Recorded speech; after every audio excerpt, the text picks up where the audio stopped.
Hi friends, இன்றைக்கி கத்திரிக்காயும் காராமணியும் வச்சு காரக்குழம்பு தான் பண்ண போகிறேன். நான் 3 கத்திரிக்காய் கட் பண்ணி வச்சுருக்கேன். காராமணி வேக வச்சு வச்சுருக்கேன். ஒரு பெரிய வெங்காயம், ஒரு பெரிய தக்காளி பொடியாக கட் பண்ணி வச்சுருக்கேன். பூண்டு பல் எடுத்திருக்கேன், கருவேப்பிலை எடுத்திருக்கேன். தேங்காய் துருவல் ஒரு 4 ஸ்பூன் அளவுக்கு எடுத்திருக்கேன். புளி பார்த்திங்கன்னா லெமன் சைஸ் அளவுக்கு புளியை கரைச்சி வச்சுருக்கேன். தாளிப்புக்கு எண்ணெய் எடுத்திருக்கேன். மஞ்சத்தூள், மிளகாய்த்தூள், தனியாத்தூள், குழம்புத்தூள் எடுத்திருக்கேன். தாளிப்புக்கு வடகம் எடுத்திருக்கேன். தேங்காய் துருவலை நம்ம அரைச்சி ரெடியாக வச்சுக்கலாம். நான் அடுப்பை பற்ற வச்சு சட்டி வச்சுருக்கேன். சட்டி காஞ்சதும் நல்லெண்ணெய் சேர்த்துக்கிறேன். எப்பயுமே புளிக்குழம்புக்கு நல்லெண்ணெய் தான் நல்லாயிருக்கும். வாசனையும் டேஸ்ட்டும் சூப்பராக இருக்கும். நல்லெண்ணெய் ஊற்றிட்டேன். எண்ணெய் காஞ்சதும் வடகம் சேர்த்துக்கிறேன். நல்லா பொரிஞ்சு வரட்டும். அடுத்து வெங்காயம் சேர்த்துக்கலாம். வெங்காயம் நல்லா வதக்கி விட்டுட்டு பூண்டு சேர்த்துக்கலாம். பூண்டு போய் நல்லா வதக்கி விட்டுக்கலாம்.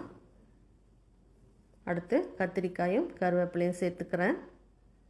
இதையுமே கொஞ்சம் நேரம் வதக்கி விட்டுக்கலாம். ரொம்ப நல்லாயிருக்கும், செஞ்சு பாருங்கள் ஒரு முறை. கத்திரிக்காய் கொஞ்சம் வதக்கி விட்டுட்டு தக்காளி சேர்த்துக்கலாம். அடுத்து நம்ம கரைச்சி வச்ச புளியை சேர்த்துக்கலாம். நான் புளியிலே தேவையான உப்பு போட்டுட்டேன். எடுத்து வச்ச பொடியெல்லாம் ஒன்றா சேர்த்துக்கலாம். இது நல்லா கொதித்து வரட்டும். கத்திரிக்காயும் வேகட்டும். கத்திரிக்காய் வெந்த பிறகு நம்ம காராமணியும் தேங்காயும் சேர்த்துக்க போகிறோம். இப்போ கத்திரிக்காய் நல்லா வெந்து வந்துருச்சு. வேக வச்ச காராமணியை சேர்த்துக்கலாம். நான் தண்ணியோடவே சேர்த்துக்கிறேன். நான் காராமணிக்கு கொஞ்சமாக உப்பு போட்டு வேக வச்சு வச்சுருக்கேன்.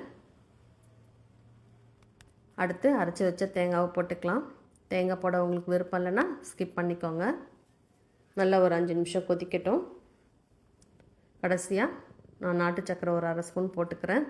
இதுவுமே உங்களுக்கு பிடிக்கலன்னா ஸ்கிப் பண்ணிக்கோங்க.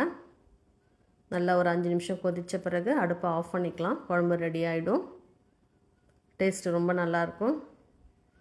இந்த வீடியோ உங்களுக்கு பிடிச்சிருந்தா லைக் பண்ணுங்கள், சப்ஸ்கிரைப் பண்ணுங்கள். தேங்க்யூ.